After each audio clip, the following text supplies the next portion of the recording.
Coucou les amis, je vous retrouve aujourd'hui avec un grand plaisir pour cette nouvelle lune des énergies en présence. Avant de commencer à vous détailler l'ambiance de cette nouvelle lune, je veux vous préciser que nous sommes aussi avec cette nouvelle lune en approche d'une éclipse solaire qui aura lieu le même jour. Ce sera donc un des mois lunaires les plus importants de l'année et pas seulement sur un mois mais sur plusieurs mois. Surtout pour ceux dont les planètes natales personnelles, Soleil, Lune, Mercure, Vénus ou Mars, sont en aspect avec les nœuds lunaires actuels et le couple solilunaire du thème de cette nouvelle lune. Ça signifie que les énergies vous proposent encore plus clairement un nouveau départ. Cependant, vous avez votre libre arbitre et le choix de sauter ou non sur cette occasion de permettre votre évolution. En ciblant la maison dans votre thème natal dans laquelle se projette cette nouvelle lune, vous pourrez connaître le domaine de vie concerné. À vous les nouveaux abonnés, je me présente, je suis Gabrielle, astrologue, cartomancienne et numérologue. Je vous remercie, bien sûr si vous le souhaitez, de vous abonner, partager la vidéo et cliquer sur le pouce en l'air pour liker la vidéo. Ainsi, vous rendez la chaîne beaucoup plus visible et c'est tant mieux.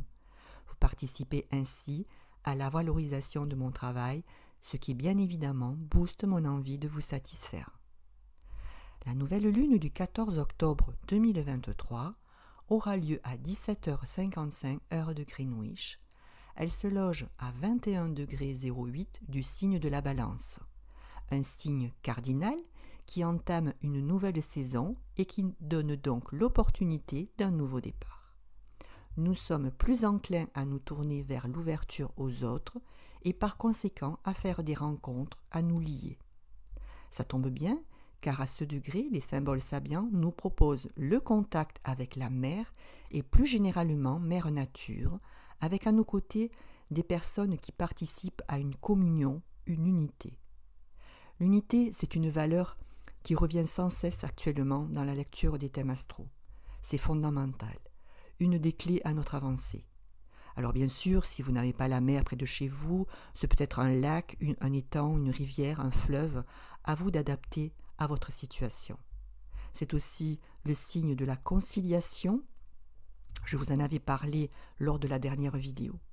Le soleil étant en chute en balance, l'ego est arrangé soigneusement, nous restons à nos places et nous nous devons là aussi de cultiver le partage. Cette nouvelle lune est conjointe à Mercure et carrée à Pluton. Pluton complique, il amène le doute, quand Mercure, lui, amène une foule de questions. Nous subissons des impondérables qui empêchent toute clarté. Les projets qui paraissaient clairs et évidents, eh bien Pluton les obscurcit. C'est de l'ordre de la fatalité, de l'inconnu. Il nous manque le côté pragmatique où l'on passe à côté de la réalité concrète des situations. Les transformations non réglées dans le passé nous rattrapent et sèment l'incompréhension, l'inquiétude. Nos idéaux, nos buts n'existent plus. Pluton étant revenu en marche directe et encore en carré à Mars, les remises en question, les situations agressives peuvent dégénérer. Ça peut conduire à des révoltes, attention aux réponses inadéquates, à des événements incontrôlables. Je l'ai déjà dit lors de ma dernière vidéo, attention aussi au risque d'être soi-même agressé ou de subir une intervention chirurgicale imprévue. Sous ces transits, les événements sont inévitables, les tensions se libèrent pour laisser la place à la mutation profonde que nous attendons tous depuis si longtemps. C'est un climat tendu qui nous fait prendre conscience d'un entourage pesant, lourd. Donc pour certains, c'est peut-être le moment de se dégager, de prendre de la distance, d'accepter le détachement avec certaines relations familiales ou non, mais en tout cas dans notre entourage proche. Pour d'autres, ce sont des personnes qui disparaissent. Mars est entré en Scorpion. C'est une position qui fixe notre objectif à viser, réaliser un seul but. Bien qu'il apporte des tensions avec son carré à Pluton, il est bien relié, en trigone à Saturne et encore en sextile à Vénus. Alors ne vous inquiétez pas mes amis, Ces bouleversements sont nécessaires et les événements sont fondateurs d'un nouveau cycle qui s'inscrit dans la durée. Ne cherchons pas à retenir ce qui doit être transformé, nous aurons l'endurance, la fermeté, la discipline pour y arriver. Les obstacles finiront par céder, nous trouverons la faille qui permet l'accomplissement de nos projets. Nous saurons prendre les mesures énergiques qui excluent toute improvisation, place à la réflexion, à l'organisation et de la persévérance. Nous aurons le goût pour l'effort physique et nous y prendrons même du plaisir. C'est encore une très bonne période pour profiter de loisirs, de s'adonner à nos hobbies préférés. Vénus est en chute en Scorpion. Avec cette position, la raison l'emporte sur les sentiments. La planète est en opposition à Saturne, il y a donc là une prise de distance par rapport à un système de valeurs. Saturne réclame une certaine cérébralité, nous allons vers des choses pragmatiques qui n'ont rien à voir avec les émotions, les sens. Le transit perturbe nos désirs, nos goûts et entame notre mobilisation au niveau affectif, relationnel, engendrant un sentiment de frustration face à une relation dont on n'entrevoit pas la finalité. Avec Saturne dissonant, les relations peuvent devenir froides, austères, rigides. Pour pallier à ce transit, Vénus en trigone à Jupiter va nous permettre de mettre un cadre, de trouver notre place, de nous organiser pour optimiser les relations. C'est de l'optimisme gagné à travers les plaisirs premiers de la vie, comme la nourriture, l'amour, la cohésion avec la nature. C'est accepter une équité que l'on gagne grâce à la tolérance. Nous avons encore le triangle qui relie Pluton, Uranus et Neptune. Ces planètes ont en commun la transcendance, qui est la toile de fond de ce thème.